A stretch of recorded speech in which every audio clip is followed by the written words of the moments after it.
poderosas! Eu sou Rose Borges e esse é mais um episódio do Todas Podencast. E o meu convidado hoje, gente, ele é responsável por isso aqui, né? Tem como você dar um close aqui no meu perfil? Antes de anunciar ele, vocês se inscrevam aí no canal, comente, viu? Façam perguntas, que depois eu vou mandar tudo para ele responder. Bem-vindo, Dr. Flávio Cunha! Muito obrigado pelo convite. Para mim é uma satisfação estar aqui com você, tirando dúvidas suas e, quem sabe, também As minhas são eternas. Dos seus ouvintes, dos seus seguidores, né? Meninas, para vocês que não sabem por que eu chamei um homem, né? Porque aqui a gente tem um programa voltado mais para a mulherada. Mas ele trabalha com a autoestima, com a nossa autoestima, né? Ele é responsável por milhões aí de... Eu vejo lá no Instagram, nas suas redes, sim, as mulheres sempre satisfeitas com os resultados, né? E aí, de início, eu já quero perguntar para ele como que ele lida com isso. A gente chega lá tudo doida, querer. Eu, por exemplo, todo ano eu quero estar lá. Bom, o grande resultado dos procedimentos que eu faço é satisfação. Então, eu lido com satisfação. E o que é satisfação pro paciente? É melhorar a autoestima dele. Ele se olhar e ver que aquilo que está incomodando foi tirado dele, de alguma forma. Ele não sabe como aquilo vai ser resolvido. E isso, na verdade, quem vai decidir sou eu. Eu que decido qual o melhor caminho para se resolver o problema que o paciente me procura. Não é ele que chega para mim falando, doutor, eu vim aqui porque eu quero fazer isso. Então, ele chega para mim e fala, doutor, estou me incomodando isso. Aí eu vou falar, ó, você tem esses caminhos para melhorar isso. Por quê? Eu tenho que transmitir para ele o que ele está querendo. Não necessariamente o procedimento que ele foi buscar é o que vai dar para ele o resultado que ele está buscando. E se ele não tiver aquele resultado, ele não vai ter a satisfação. E com isso, não vai melhorar a autoestima e ele não vai ter o problema dele resolvido da forma com que ele gostaria que resolvesse. É porque existe também, né, aquela questão que você, na sua consulta, pelo menos... Você foi bem sincero comigo e falou assim, qual a sua expectativa, né? Porque eu preciso saber se eu vou conseguir te entregar o que você está esperando. E aí a gente sempre chega cheia de expectativa, né? A maioria das suas pacientes. Todo mundo tem uma expectativa. Eu tenho um público, felizmente eu tenho um público mais realista. Não um público muito fora da caixinha. Uhum. Que é aquelas pessoas que estão buscando algo muito fora da realidade, do que ela tem capacidade de atingir.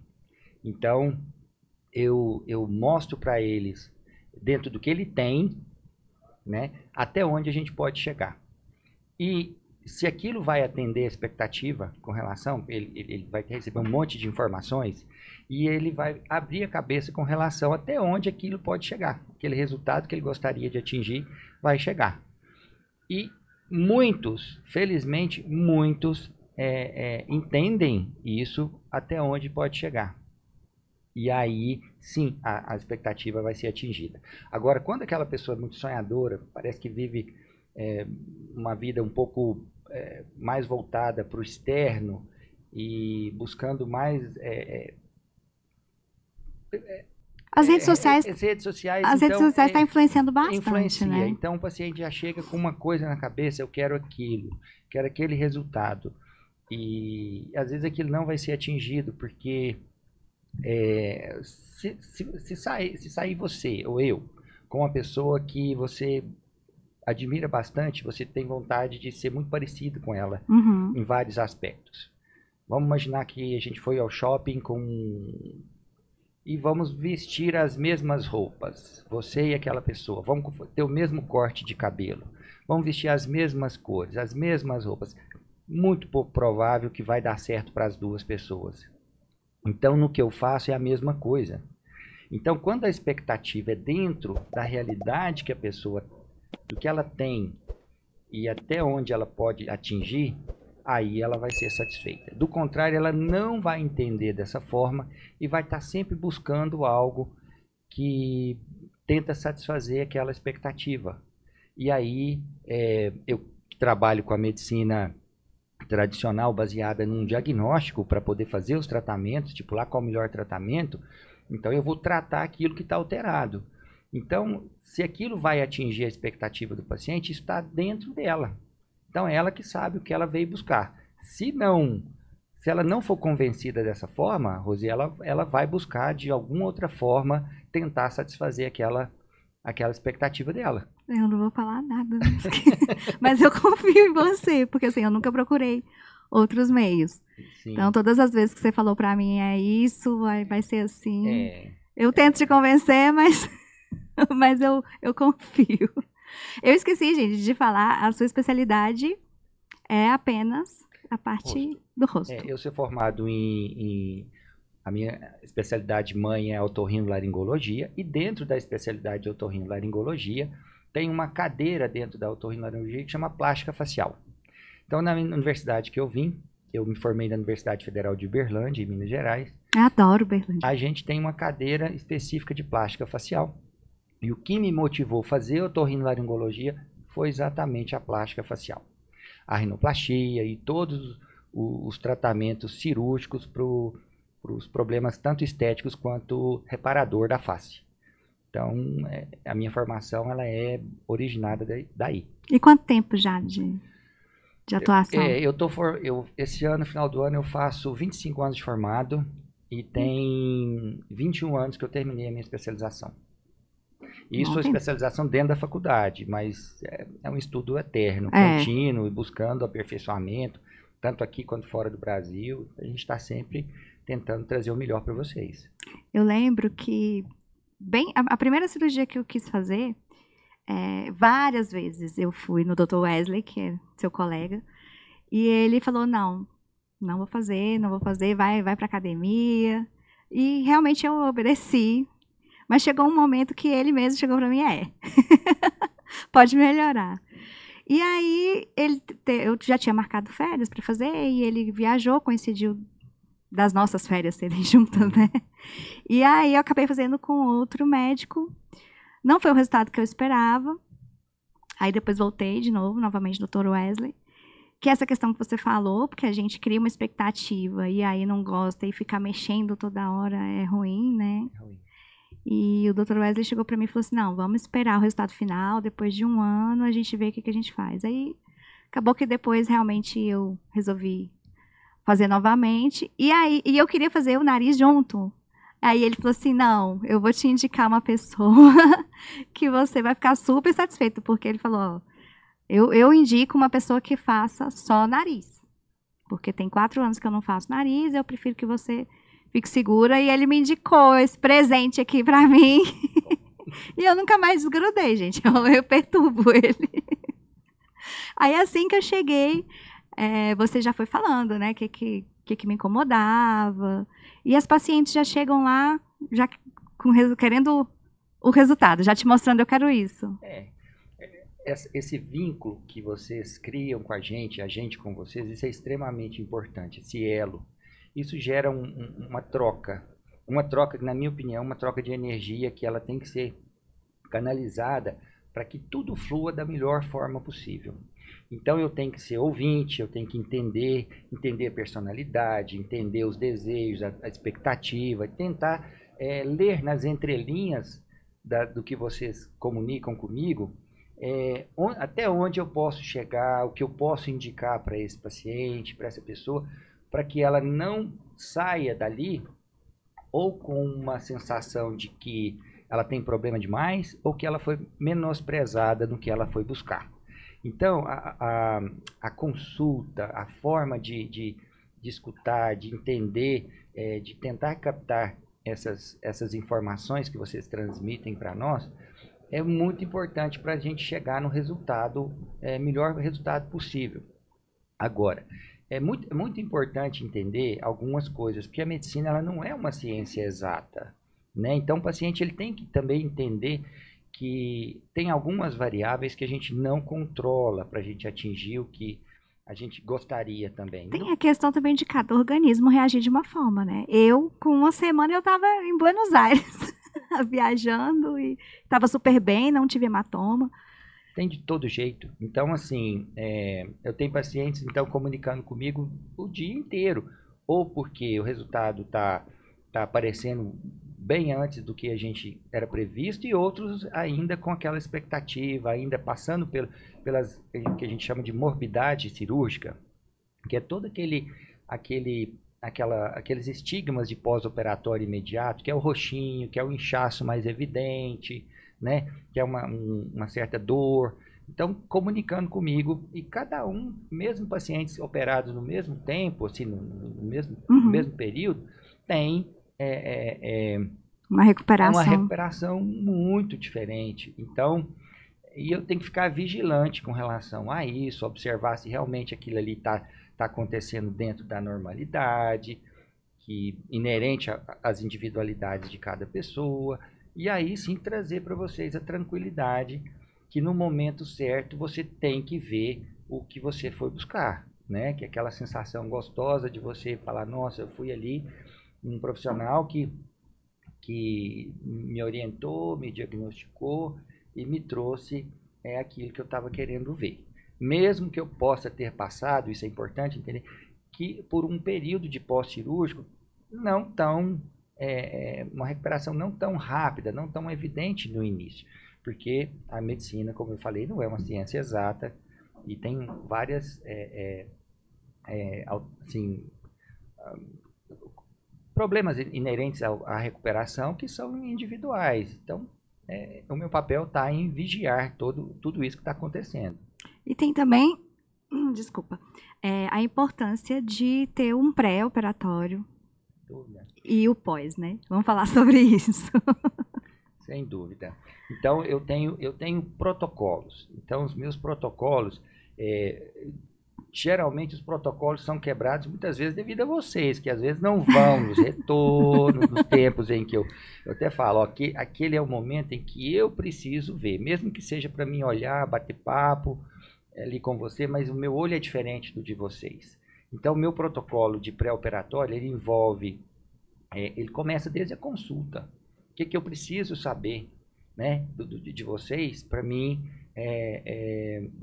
tentar entregar o melhor resultado e como conduzir no seu pós-operatório.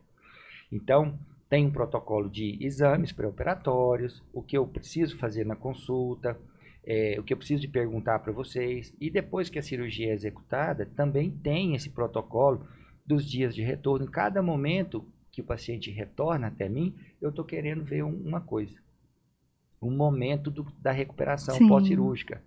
E porque ali, muitas vezes, eu posso identificar um pequeno problema que às vezes passa desapercebido para o paciente e que pode ser determinante lá na frente para ele não ter o resultado que ele às vezes gostaria.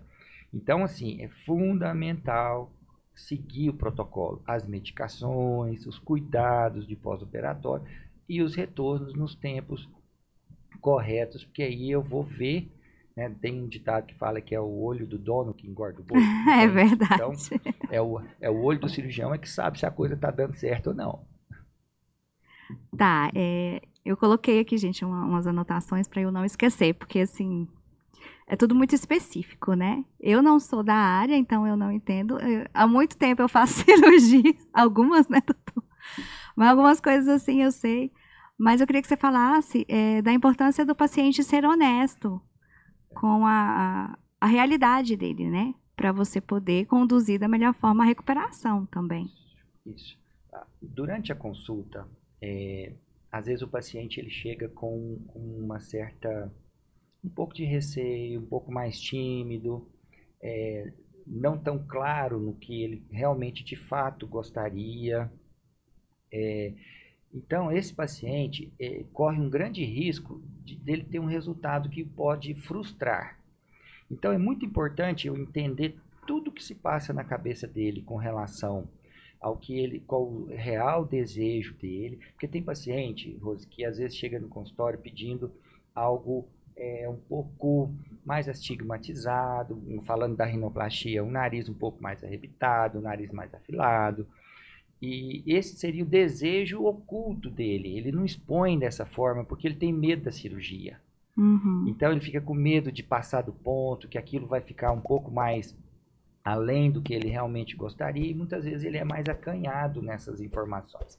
Então eu tento, de uma forma mais sutil, tentar captar essas entrelinhas do real desejo que ele gostaria que Um pouco de ficasse. psicologia também.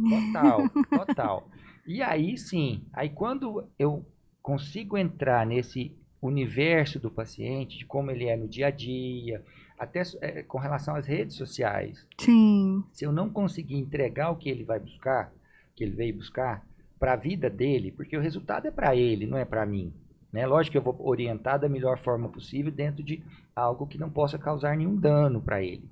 Mas eu preciso entender isso. Então ele não pode me omitir nada. Isso é uma das coisas. A outra coisa é com relação a algumas coisas de hábitos, de problemas de saúde que eventualmente possa ter, medicamentos em uso. Então, na rotina de pré-operatório, no risco cirúrgico, que faz parte dos exames pré-operatórios, eu vou conseguir identificar algumas coisas orgânicas que possam influenciar no resultado. E aí sim, ou contraindicar, ou orientar e ficar atento para que aquilo não possa repercutir negativamente no resultado da cirurgia. Mas ele não pode omitir nada, sabe? Até procedimentos. É comum pacientes que às vezes fez um procedimento de rinoplastia, no caso, e às vezes omite. Não fala que Não fez. fala que fez, ou fala que foi submetida a uma cirurgia de correção do septo e que não sabia que foi mexido na parte estética, que já tem muito tempo. Porque existe Aí, a diferença da rinoplastia secundária? isso. Existe em todos os sentidos, porque a recuperação é diferente, a forma de abordar é diferente, os riscos são totalmente diferentes. Não quer dizer que aquilo vai ser contraindicado, mas eu preciso estar preparado Para o que para você o que eu vai. vou encontrar, entendeu? Porque isso é melhor para o paciente, né? Então, eu sabendo tudo que vai acontecer, que possa vir a acontecer, eu já vou preparado para a cirurgia, podendo ser uma cirurgia que pode me surpreender do ponto de vista de ter sido até mais fácil do que eu imaginava, e às vezes tem casos em que pode ser muito mais difícil do que eu estava imaginando, por uma imprevisibilidade que muitas vezes ela foi omitida para mim na consulta. Mas eu tenho 21 anos que eu estou fora da universidade, no sentido de já pegar o público que fora, um público mais privado, né, da medicina privada. Então isso me trouxe uma experiência muito grande. Hoje é muito difícil eu não perceber que ali tem alguma coisa que às vezes está omitida. Talvez uma omissão mesmo, que o paciente não contou para mim, ou às vezes ele não sabia, mas eu posso falar, ó, tem isso aqui pode interferir, porque às vezes tem algumas coisas que podem ter ocorrido, que às vezes não tem culpa, às vezes não aconteceu, mas às vezes foi um trauma do nariz, às vezes um trauma na infância, às vezes uma infecção que possa ter tido ali, que possa ter deformado um pouco a estrutura do nariz, e às vezes ele fez uma cirurgia funcional do septo que possa ter desestabilizado um pouco a estrutura do nariz dele. Então, tem várias coisas ali que pode influenciar. Mas eu já tenho um pouco de experiência, então eu fico muito atento a isso para não passar desapercebido e orientar o paciente com relação a isso. E o seu público hoje você define como? É mais feminino ou mais masculino ou tá equilibrado? Tá quase equilibrando. Até uns 5 anos atrás, talvez, era Mais 90% de mulheres, máximo 10% de homens. Hoje, eu seguramente tenho aí pelo menos de 30% a 40% de público masculino fazendo procedimentos no consultório, quer seja a rinoplastia, quer seja outros procedimentos que eu faço também. E é diferente? É diferente, sim. É diferente porque o público, cada um tem a sua particularidade com relação a tornar aquilo, por exemplo, o rosto feminino, ele tem as particularidades que o nariz tem que ter, que os olhos tem que ter, o olhar tem que ter, a boca tem que ter, as proporções são um pouco diferentes.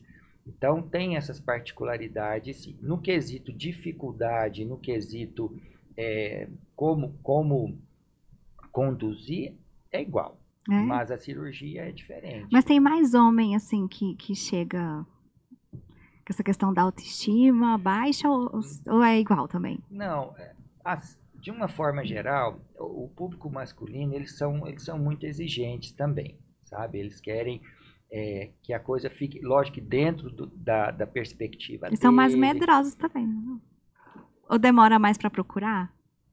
Eles são, o que eu percebo do público masculino é que eles são mais decididos. Ah, tá. A mulher, ela é um pouco mais indecisa, muitas vezes elas procuram muito mais opiniões do que os homens. Então, quando o homem chega no consultório para procurar uma cirurgia, um procedimento, se ele foi convencido, se ele entendeu ali, muitas vezes ele já marca o procedimento. A mulher, às vezes, ela fica um pouco mais receosa, ela fica um pouco mais de dúvida, às vezes, e às vezes até procura outras opiniões. Ah, não, eu chego lá e falo, tem vaga para amanhã? Eu não dou conta de esperar. Mas isso é comum. Então, se eu esperar, eu desisto. Mas isso é comum.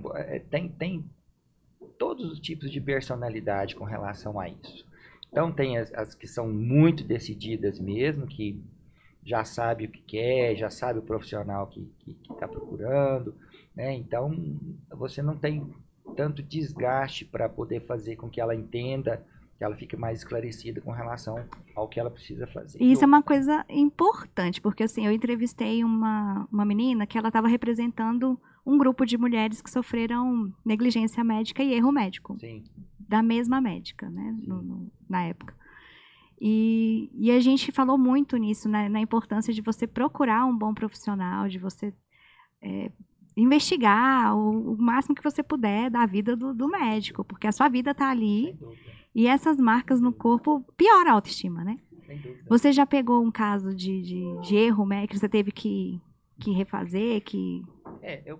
Sim, porque eu tenho, aqui em Brasília, talvez eu seja um dos que tem mais experiência nesse tipo de procedimento, pelo próprio tempo de formado, que eu estou atuando na área. Então, é comum para os profissionais mais experientes pegarem casos de pacientes com insatisfação. Então, agora tem que entender o motivo da insatisfação. O motivo da insatisfação ela pode ser desde que não foi atingido a expectativa dentro da realidade, até mesmo isso que você disse, pode ter sido um mau resultado, porque o resultado realmente não ficou adequado para o que o paciente precisava, e isso pode ter sido mediante uma imperícia do profissional, por falta talvez de experiência com o caso, ou por uma negligência, que caracteriza erro médico, imperícia, imprudência, negligência, né?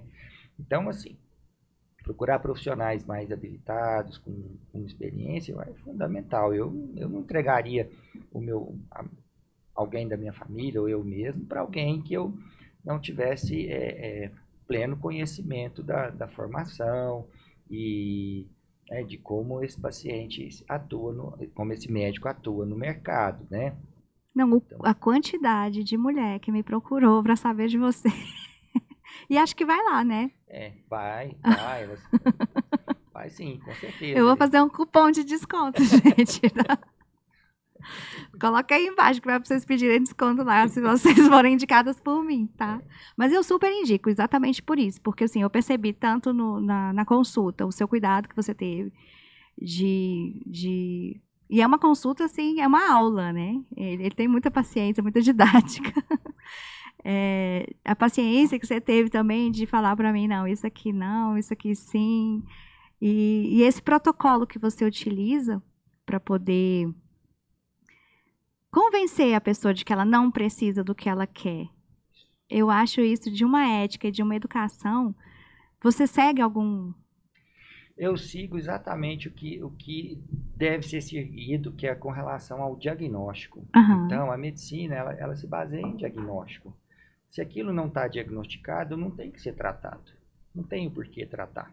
Pelo menos do ponto de vista cirúrgico, vamos dizer assim. Então, se o paciente ele tem um distúrbio que a gente chama de dismorfismo, que a pessoa se olhar e não gostar do que ela está vendo, mesmo sem ter defeitos realmente orgânicos ali que possam ser corrigidos, ela vai se olhar e não vai ficar satisfeita, ela vai buscar de alguma forma um tratamento que possa modificar aquilo que ela não está gostando. E ela vai buscar um profissional que vai fazer aquilo por ela. Então, aqui...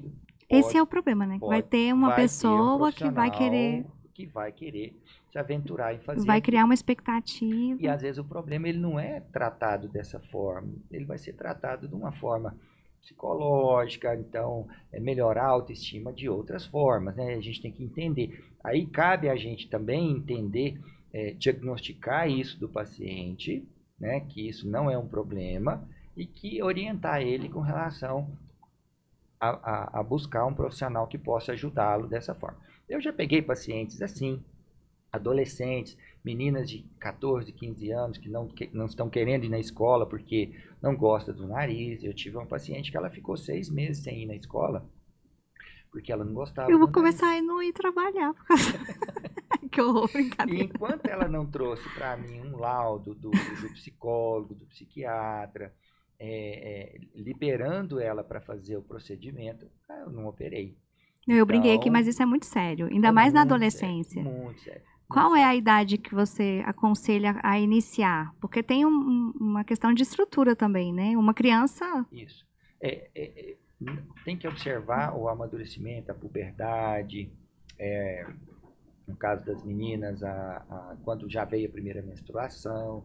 Então, ver se o desenvolvimento corporal dela já está bem desenvolvido. Geralmente, a partir dos 14 anos da menina e os meninos em torno de 17, 18 anos, dependendo muito do amadurecimento, da puberdade, então, desse adolescente. Aí sim, eu posso indicar a cirurgia. Minha filha mesmo, ela tem 14 anos, ela já está na minha cabeça para operar o nariz dela. Sim, se eu fosse sua filha, você estava ferrado.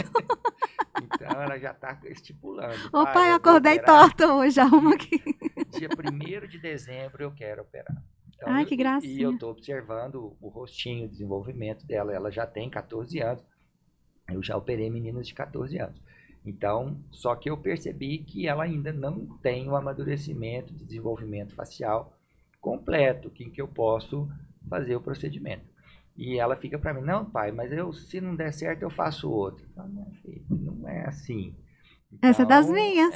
Então eu vou empurrando, né? Eu vou jogando para frente. Mas ela quis fazer desde quando? Quando ela começou a perceber? Já tem mais ou menos um ano.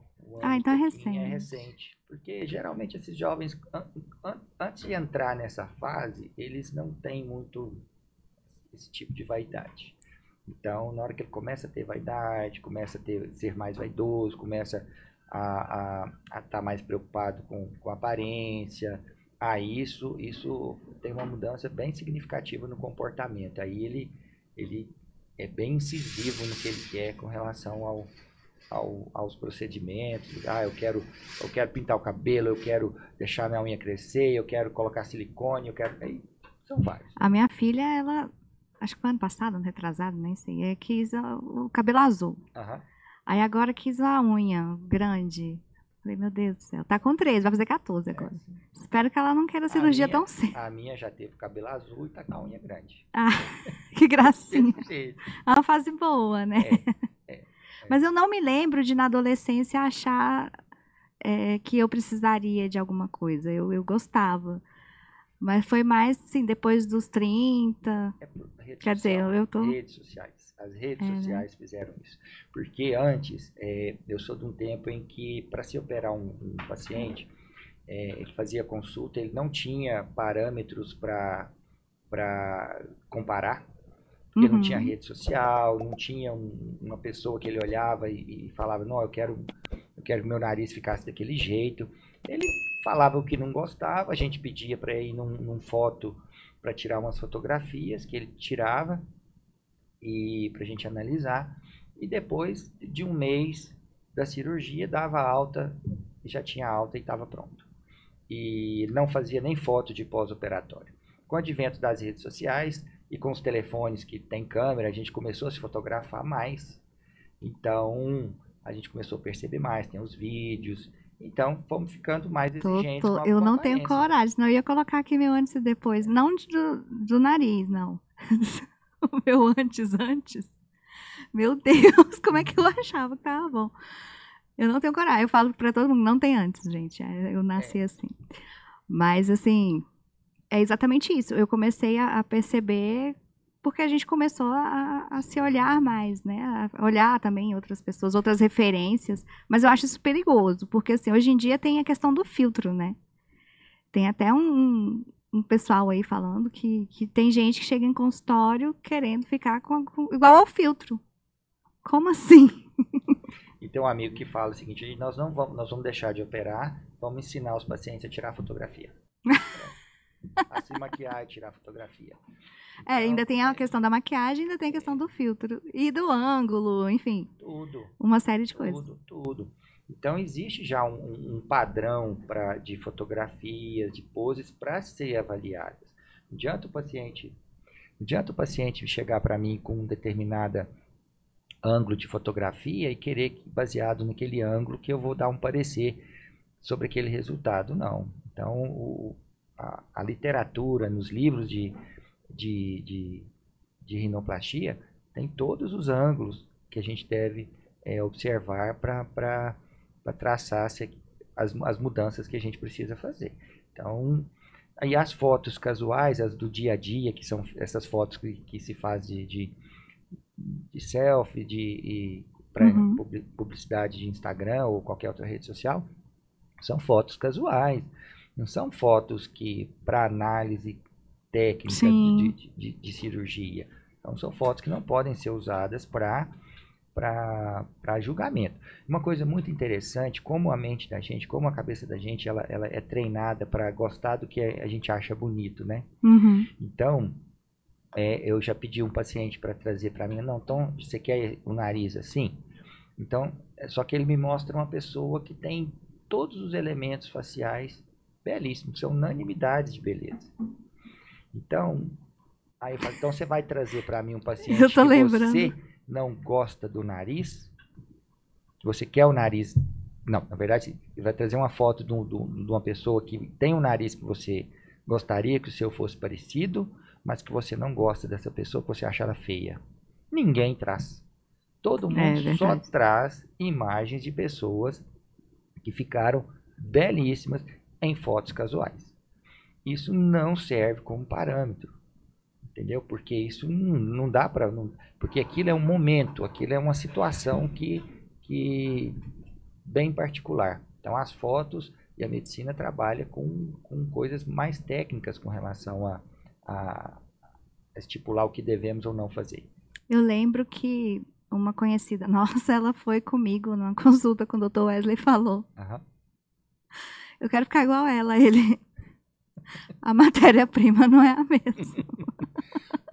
Sem dúvida. Então, é totalmente diferente. E eu já operei 2 irmãs gêmeas em que a cirurgia foi completamente diferente. Eu ia falar sobre isso. Completamente diferente. Então, foram as duas. Uma virou, doutor, vai ser Ctrl+C, Ctrl+V. Não vai. Uma teve que usar cartilagem, enxertos de cartilagem de costela. Uma tinha a pele um pouco mais fina. Uma tinha mais assimetria facial do que a outra. Uma tinha uma estrutura um pouco mais grosseira do que a outra. Quando se olhava para elas, se percebia que eram gêmeas idênticas, bem parecidas, mas as particularidades tornou a cirurgia completamente diferente. Então, mesmo para continuar sendo parecidas, não para fazer narizes diferentes, mas na hora de elaborar aquele nariz para compor com a face de cada uma, a técnica foi muito diferente. E qual o procedimento que o povo mais te procura? Chega lá, é rinoplastia? Rinoplastia, porque o nariz ele é bem importante na composição facial. Ele torna a pessoa com características mais jovens, então muda um pouco a percepção do formato do rosto. Ele pode emagrecer, dá a sensação de que a pessoa emagreceu, que o rosto está mais afilado. Então, ele muda bastante. Tem pacientes que, quando submetidos à rinoplastia, você olha para a face dele e você pergunta, nossa, fez muito mais coisa pela... Sim, tudo, né? Nossa, eu vou deixar a minha foto que a gente tem lá, acho que foram 3 meses de cirurgia, que você fez o antes e o depois. É a foto que pode dar para avaliar, né? Porque muita gente virou para mim e falou assim, eu não achei que você mudou muito. Falei, mas eu não fiz para mudar. Exato. O resultado que eu queria, que era só a pontinha, para mim já fiquei muito feliz. Eu não achava meu nariz feio, eu não queria mudar, nada disso. Era a ponta só que me incomodava. E foi o resultado que eu tive, eu fiquei muito feliz. Mas essa questão nossa, você não mudou. Como assim? Tinha que mudar? Nem parece que você fez nada. Que bom, né? Porque eu acabei de fazer também, tem quanto tempo, doutor? Vai fazer 2 meses, né? 2 meses, mas no máximo. Que eu fiz. Eu nem tinha contado isso pra ninguém ainda, vou ter que contar. Que eu fiz a pálpebra, fiz a papada e corrigi um negocinho aqui que a gente vai corrigindo ainda. Daqui a 5 anos eu vou estar querendo corrigir ainda. E assim é bom porque você vai estar sempre do meu lado. E para mim é um Pois prazer é, você gente. Nossa, e é divertido, porque pelo menos eu faço você rir, né? Você deve pensar, isso daí é só uma doida mesmo. Não, Não, mas assim, melhorou muito. Eu consegui convencer ele, gente, de fazer minha papada. Porque ele, não precisa. Doutor, acho que você vai ver que precisa. E aí a gente tem que fazer. Aliás, você não me mandou ainda a foto do depois, mas eu vou colocar aqui também para o pessoal ver, né? Para o pessoal acompanhar, porque eu, particularmente, eu fiquei encantada com todos os resultados. Ficou muito bom. Realmente ficou muito bom. E hoje eu acho que mudou. A questão do que você tinha me dito do contorno, já deu uma melhorada. Ainda tem umas coisinhas aí, né, doutor, pra gente fazer, que é segredo. Aí eu queria que você falasse os procedimentos que você faz lá. Do ponto de vista cirúrgico, tudo que envolve a face eu faço. Quer seja desde a rinoplastia, que é o carro-chefe do meu consultório. Hoje, 90% que eu faço é rinoplastia. O lifting facial, que é a cirurgia maior da face, que é para o tratamento do envelhecimento facial. E quando falo em lifting facial, pode colocar nesse pacote aí a blefaroplastia, a frontoplastia, que é a elevação da sobrancelha, o lip lift, que é encurtamento. Eu vi lá, do eu lábio fiquei superior, intrigada com isso. Papada, queixo. Então, tudo isso eu tenho informação e alguma experiência com esses procedimentos. Associado a isso, tem outros procedimentos que eu julgo ser complementar, porque a cirurgia ela não é um procedimento que ele é exclusivo para tratamento facial. Ele é um dos procedimentos que tem na medicina para tratamento. Então, a gente pode complementar, às vezes, com uma toxina botulínica, que vão tratar as rugas de expressão. Isso é um procedimento que eu aprendi a fazer porque faz parte do tratamento, de prevenção, inclusive. É outra coisa que eu gosto muito para pacientes também bem indicados, que é o estímulo de colágeno. E em determinados casos, os preenchimentos para melhorar o contorno em algum ponto do rosto, que às vezes não vai ser melhorado com a cirurgia. Então, é que eu falo, o diagnóstico, Rosiane, é o mais importante na indicação do tratamento. Então, o que eu mais estudo é aprender a diagnosticar, aprender a entender como é a dinâmica da face, como que é o processo de envelhecimento, o que acontece com a superfície, com os tecidos profundos do rosto, para poder saber qual o melhor tratamento, em que momento aquele tratamento ele vai ser crucial para o paciente. É porque às vezes a gente acha que cirurgicamente vai resolver e às vezes é uma coisa bem mais simples. Às vezes uma coisa mais simples. Às vezes a cirurgia ela pode ser não indicada ou às vezes só vai ter indicação de fazer aquele procedimento num outro momento da vida dele. Sabe? Então, é o que eu falo, o diagnóstico é imperativo. Eu não acho que a gente tem que fazer o que você aprende a fazer. A gente tem que saber diagnosticar. Aí depois que você aprende a diagnosticar, você vai estipular o que daquele diagnóstico você fez, você tem habilidade em tratar. Por exemplo, eu não trato superfície. O que é superfície? A pele. Uhum. Porque a pele é uma área de outra especialidade em que aquilo também é importante com relação ao envelhecimento, com relação à aparência. Então, às vezes o paciente me pergunta, doutor, o que eu faço com essa mancha aqui na minha pele? Eu não trato a mancha, então você vai conversar com um dermatologista e ele vai te orientar. Então, até mesmo para saber indicar procedimentos que eu não realizo, eu preciso diagnosticar. Sim. Porque senão eu não vou tratar. Nem o que eu sei fazer, eu vou tratar. E eu não vou passar para o paciente o que ele quer. Então, eu acho que esse é o grande segredo do sucesso do profissional, é entender e saber diagnosticar o paciente. Eu, particularmente, eu nem gosto de ficar indicando ele, porque senão depois eu não vou ter vaga mais. Mas vários, gente, onde eu chego, o povo pergunta do meu nariz. Eu já dou, vou andar com seu cartão. Obrigado. Além de eu ter, quando eu coloquei nas redes sociais, e aí um monte de paciente sua me procurou. Umas já tinham marcado e falaram, tô marcada, eu posso confiar? Eu, claro. É muito importante esse conhecimento, a consulta, né? Porque a rede social, ela é uma vitrine, mas ela é uma vitrine que às vezes ela não pode ser uma realidade plena, né? Tem várias coisas que estão, às vezes, camufladas ali. Então é importante passar pela consulta, conhecer pessoalmente o médico, não se basear exclusivamente nisso, dar oportunidade da gente conversar e mostrar um pouco de como eu sou pessoalmente para o paciente decidir se eu vou ser aquele profissional que vai inspirar a confiança de realizar o procedimento que ele está buscando. Né? E se for uma coisa que eu não realizo, você pode ter certeza que eu não vou me aventurar em fazer. Sim. E vou indicar ou recomendar o melhor tratamento, quer seja com qualquer outro profissional. Que foi uma coisa que aconteceu comigo, assim, o Wesley falou, ó, não que eu não faça nariz, mas faz muito tempo que eu não faço. Eu prefiro que você faça com uma pessoa de confiança minha. Sim, é o que eu desejo para minha filha, para minha mãe, para minha esposa, é isso. Sim. Né? E sabe o que eu fiquei sabendo esses dias? O Botox, ele vem de um veneno da cobra? Não.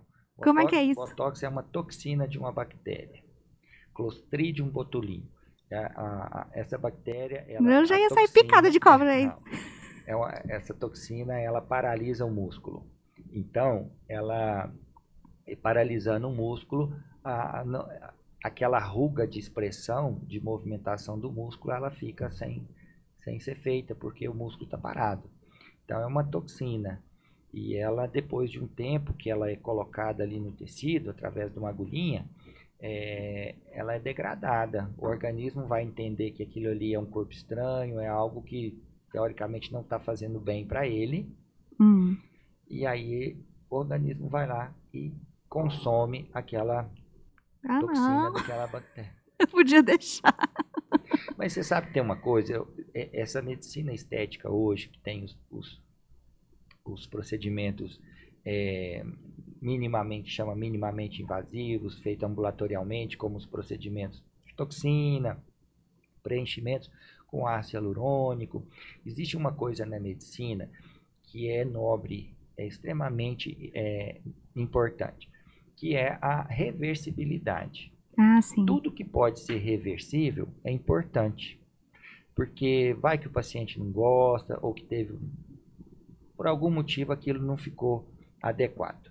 E sabendo que aquilo depois de um tempo vai voltar ao que era, isso torna o procedimento mais seguro com relação a isso. Obrigado. Torna o procedimento mais seguro com relação ao paciente executar ou não. Apesar dele achar que, nossa, que queria que aquilo fosse para frente, fosse durar sempre, né? Para sempre, nem eu por mim. Mas quando olha para uma coisa que ter um potencial de insucesso, a reversibilidade ela é importante. Então, os procedimentos de colocação de produtos que não são absorvíveis, que há um tempo atrás era o que tinha, então isso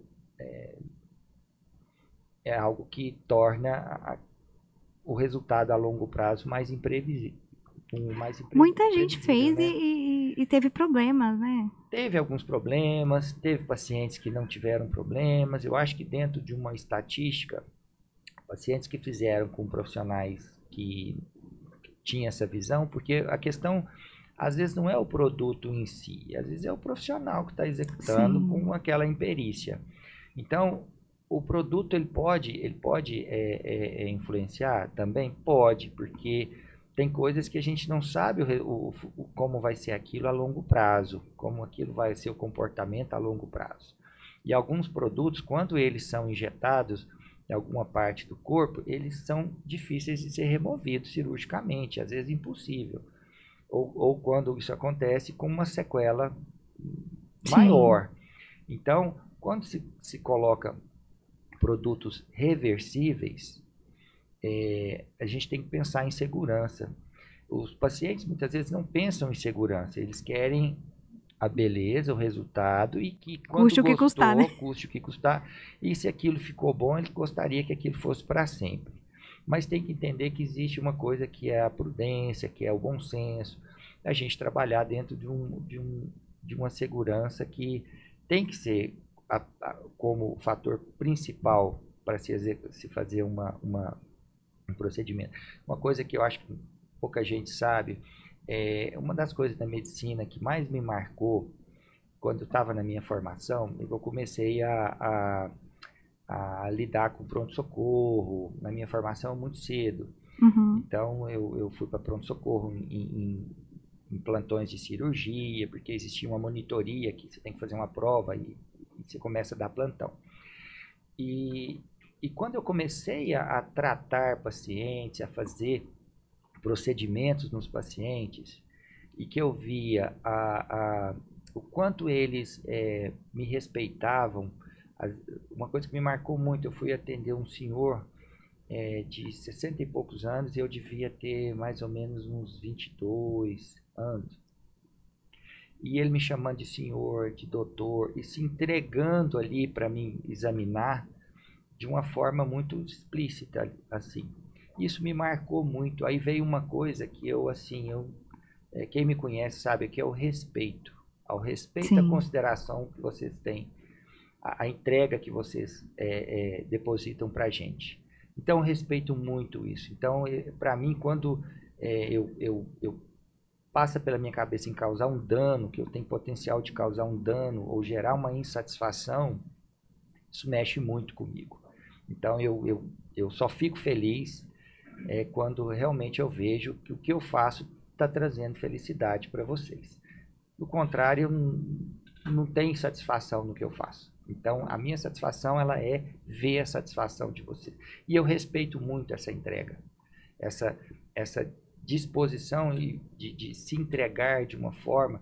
Então, eu lembro muito, muito claro de pais entregarem filhos, porque eu sou otorrinolaringologista. Sim. Então, pais entregarem crianças de 2, de 3 aninhos para operar de adenoide, de amígdala, e eu pegar a criança nos braços e caminhar num corredor longo e os pais olhando, eu indo embora com o filho para levar para uma sala de cirurgia.